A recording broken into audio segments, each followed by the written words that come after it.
Quand les beaux jours arrivent, l'incontournable pour rafraîchir nos boissons, c'est le glaçon. Nous pensons tous qu'il dégage du froid ou que les gros glaçons sont plus efficaces. Avons-nous raison?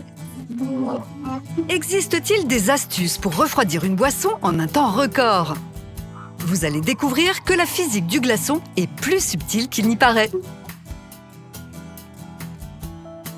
À Champigny-sur-Marne, en région parisienne, Gaël, 8 ans, et Nils, 7 ans, jouent avec leurs amis depuis des heures.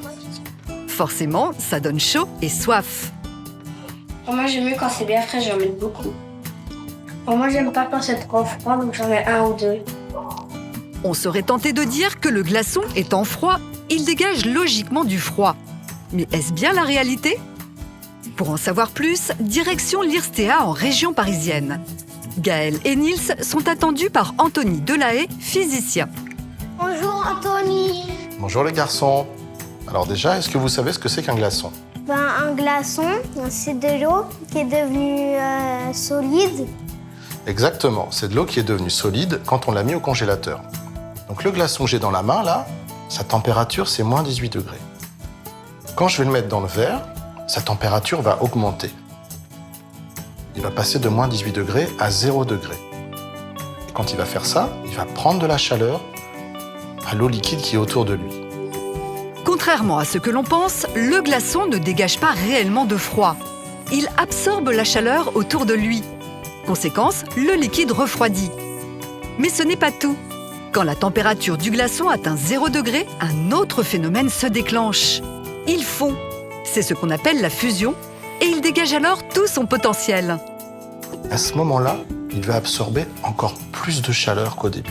Un glaçon qui fond, ça va absorber 10 fois plus de chaleur que le glaçon qui va passer de moins 18 degrés à 0 degré. C'est une loi universelle de la physique. Tout corps solide qui passe à l'état liquide absorbe de la chaleur, autrement dit de l'énergie. On récapitule. Le glaçon absorbe d'abord l'énergie environnante, ce qui le fait passer de moins 18 degrés à 0 degré. Puis il commence sa fonte, durant laquelle il va absorber 10 fois plus d'énergie, et donc refroidir intensément le liquide environnant.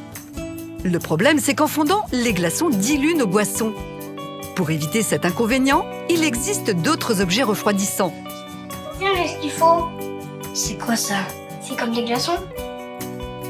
Voici le glaçon réutilisable, juste de l'eau dans un cube en plastique. Et le cube en pierre de granit.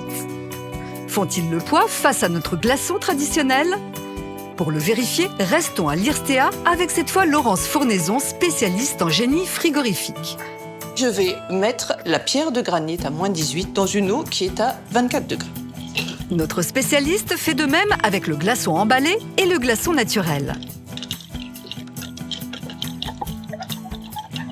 Au bout de 2 minutes, le glaçon naturel a fait baisser la température de l'eau de 14 degrés, tandis que les deux autres la refroidissent beaucoup moins. La première constatation, c'est que la température baisse beaucoup plus vite avec un glaçon d'eau pure que l'on met dans sa boisson. Ensuite, on a le glaçon emballé et la pierre de granit. La pierre de granit est la moins efficace des trois. C'est logique. La pierre absorbe l'énergie de l'eau en passant de moins 18 degrés à plus 23 degrés. Mais elle ne fond pas. À l'inverse, le glaçon classique et le glaçon emballé fondent. Et rappelez-vous, c'est surtout ce phénomène qui absorbe de l'énergie et refroidit donc le liquide. Pourtant, le glaçon emballé est tout de même moins efficace. Pourquoi ? En fait, l'emballage plastique va être une barrière à l'échange de chaleur entre le glaçon piégé à l'intérieur de l'emballage et le liquide dans lequel il baigne. Par conséquent, la fusion du glaçon va être bien ralentie. Dans la course au refroidissement, victoire du glaçon classique. Sur la deuxième marche du podium, le glaçon emballé et en dernière position, le granit.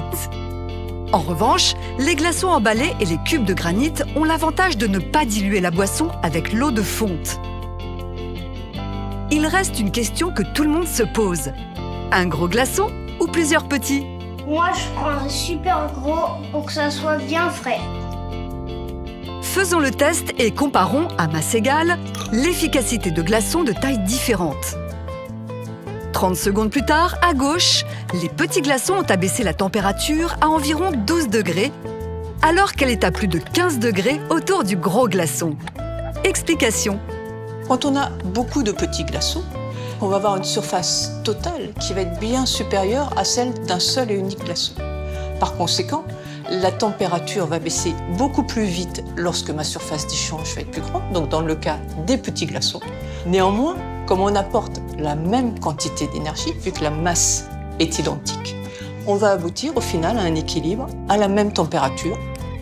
Une fois toute la glace fondue, les deux verres sont effectivement à 11 degrés. Pour accélérer le refroidissement, conseil numéro 1, utilisez des petits glaçons. Conseil numéro 2, mélangez votre boisson. Observons un glaçon coloré fondre dans un verre d'eau. Le liquide froid, plus lourd, tombe au fond. L'eau en surface est à 22 degrés alors que le fond du verre est à 18 degrés. Mélanger le contenu va homogénéiser et abaisser la température générale. Et ce n'est pas tout. Quand on va mélanger le verre, le glaçon va fondre plus vite. Parce que le glaçon, lui, quand il va bouger dans le liquide, il y aura plus de chaleur qui sera échangée entre le glaçon et le liquide. Donc ça va aussi refroidir plus vite.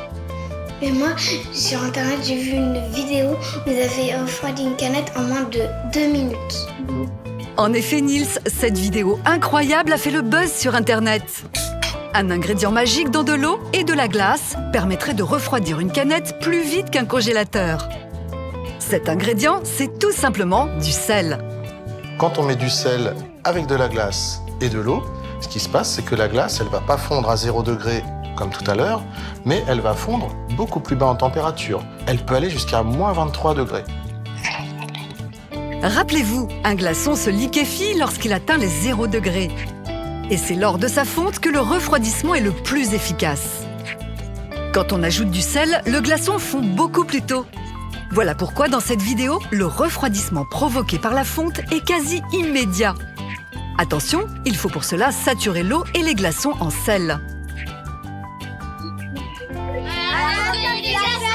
Grâce à la science, vous savez désormais que le rôle d'un glaçon, c'est d'absorber de l'énergie, ce qui refroidit son environnement. Et que ce refroidissement est plus rapide avec des petits glaçons qu'avec un gros. C'est bien la preuve que même l'apéritif est une affaire de physique.